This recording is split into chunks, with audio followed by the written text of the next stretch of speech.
L'art de moins s'inquiéter. La feuille qui flottait. Au sommet d'une montagne où les nuages semblaient murmurer des secrets au vent, vivait un jeune moine nommé Riku. Contrairement à ses frères du temple, Riku avait l'esprit agité.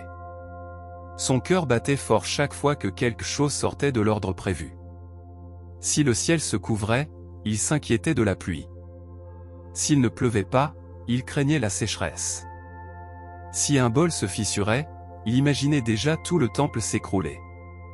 Maître, comment puis-je vivre en paix si tout peut mal tourner à tout moment?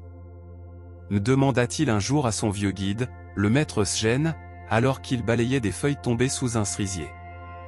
Le maître observa en silence une feuille qui descendait lentement vers le sol. Son mouvement était doux, sans résistance, comme si elle ne portait aucun poids, pas même celui d'une pensée. « Regarde cette feuille, dit-il d'une voix paisible. Elle ne lutte pas contre le vent, elle ne s'accroche pas à l'arbre. Elle tombe, simplement. Et dans sa chute, il y a plus de paix que dans toutes tes pensées réunies. » Riku fronça les sourcils. Cette réponse ne lui suffisait pas. Il sentait qu'il devait faire quelque chose pour maîtriser ce qui le troublait. Il ne comprenait pas comment cesser de s'inquiéter sans devenir négligent. Le maître, devinant son tourment, ajouta. « Si cela te semble simple, c'est parce que ça l'est. Mais cela ne veut pas dire que c'est facile. La feuille ne craint pas de tomber, car elle sait que le sol fait aussi partie du chemin. » Riku resta silencieux, observant d'autres feuilles descendre, une à une, sans hâte. Cette nuit-là, Riku ne parvint pas à dormir. Les paroles du maître résonnaient dans son esprit comme l'écho d'une cloche lointaine. Le sol fait aussi partie du chemin. Mais, et si le sol faisait mal? Et si tomber n'était pas aussi doux qu'il y paraissait? À l'aube, il s'approcha du maître, qui méditait près de l'étang. Le maître dit-il à voix basse, et si en tombant, on se brisait? Et si ce n'était pas aussi simple que de se laisser porter? Sgen ouvrit les yeux avec un sourire, non moqueur, mais empli d'une profonde compassion. Et si ne pas tomber faisait mal aussi? Répondit-il. S'inquiéter, c'est vouloir retenir toutes les feuilles sur l'arbre, même lorsqu'elles sont prêtes à s'envoler. Le jeune homme resta interdit. Alors, je ne dois rien faire? Demanda Riku, troublé. Juste laisser les choses arriver, sans penser, sans agir? Le maître secoua lentement la tête. Agir, oui. Penser, aussi. Mais sans porter le poids de ce qui n'est pas encore arrivé. L'inquiétude est une illusion, elle te fait croire qu'en pensant beaucoup, tu éviteras la douleur. Mais parfois, s'inquiéter, c'est souffrir 2 fois, avant l'heure. À cet instant, une grenouille sauta dans l'étang, créant de douces ondulations qui s'élargirent à la surface. Le maître observa les cercles dans l'eau, puis dit « L'esprit inquiet est comme un étang agité. Tu ne peux voir le fond tant que tu bouges encore. » Riku soupira. Peut-être que la feuille n'était pas si fragile. Peut-être savait-elle simplement que le vent n'était pas son ennemi. Avec le temps, Riku commença à observer ses pensées comme on observe le ciel, des nuages qui vont et viennent, certains sombres, d'autres légers. Lorsque l'anxiété le visitait, il ne la combattait plus comme avant. Il l'accueillait en silence, comme une vieille connaissance qui n'avait plus autant de pouvoir sur lui. Un après-midi, alors qu'il ramassait du bois dans la forêt, il croisa une vieille paysanne marchant seule sur un sentier étroit. Son dos était courbé, ses pas lents, mais son visage rayonnait de sérénité. « N'avez-vous pas peur de vous perdre dans la forêt, grand-mère » demanda Riku en remarquant que la brume commençait à tomber. La femme éclata d'un rire doux, semblable au craquement des branches sèches. « Me perdre? Je me suis perdu bien des fois, mon garçon.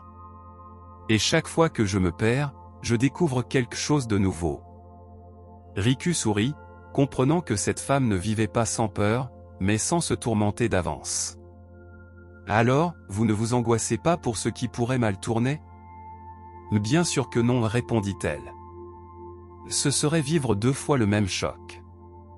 Une fois avant qu'il n'arrive, et une autre s'il arrive vraiment. » « Je préfère garder mon énergie pour le moment où j'en aurai vraiment besoin. » Cette réponse, si simple et limpide, l'accompagna alors qu'il retournait au temple, le bois sur les épaules.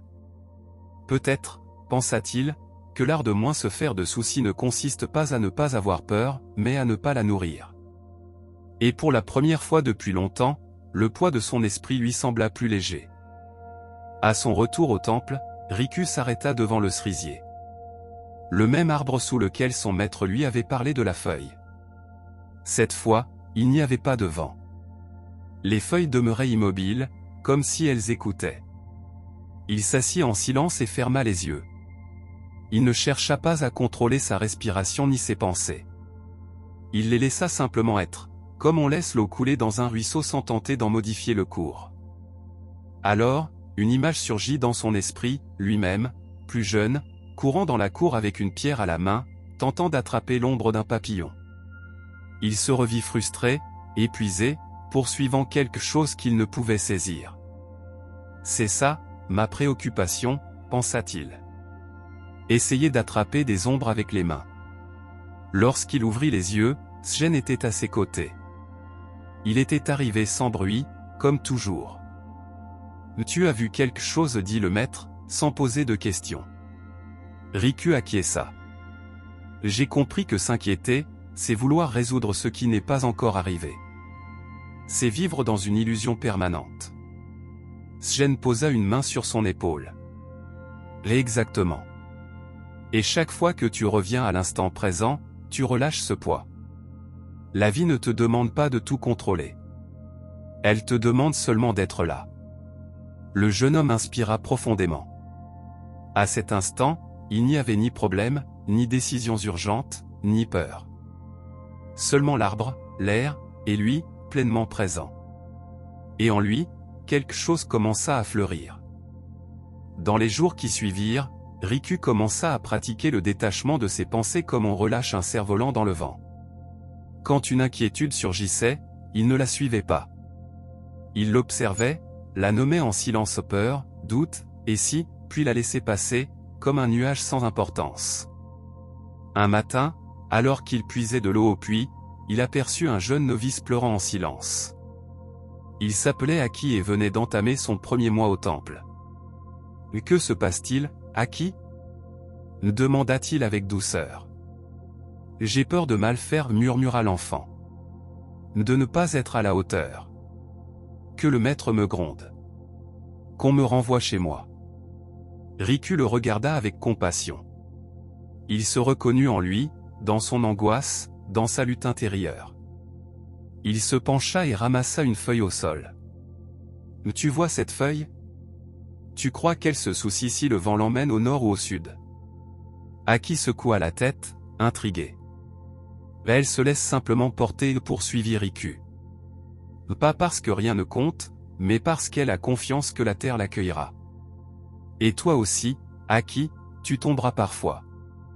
Mais ici, même la terre enseigne. L'enfant le regarda, apaisé. Alors, c'est d'accord si j'ai peur ? Riku sourit. Oui. Ce que tu n'as pas besoin de faire, c'est la porter tout au long du chemin. Tandis que le soleil s'élevait derrière les montagnes, Riku comprit qu'enseigner à un autre était aussi une manière de guérir soi-même. Cette nuit-là, dans le silence que seules les montagnes connaissent, Riku s'assit au bord de l'étang.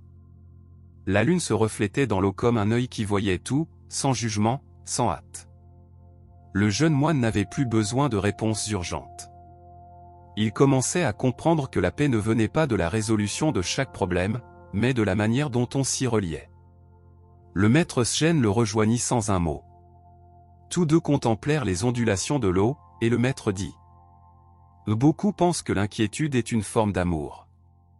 Qu'en ne s'inquiétant pas, on montre qu'on ne tient pas. » Riku acquiesça. Il l'avait ressenti lui aussi, que ne pas s'inquiéter, c'était comme abandonner, négliger. Mais le véritable amour, poursuivit Sgen, n'a pas besoin d'anxiété pour veiller. Une attention sans tension est plus sage. Être présent est plus utile qu'être tourmenté. Riku regarda son maître avec des yeux nouveaux. Sur son visage, aucune lutte, aucune crispation.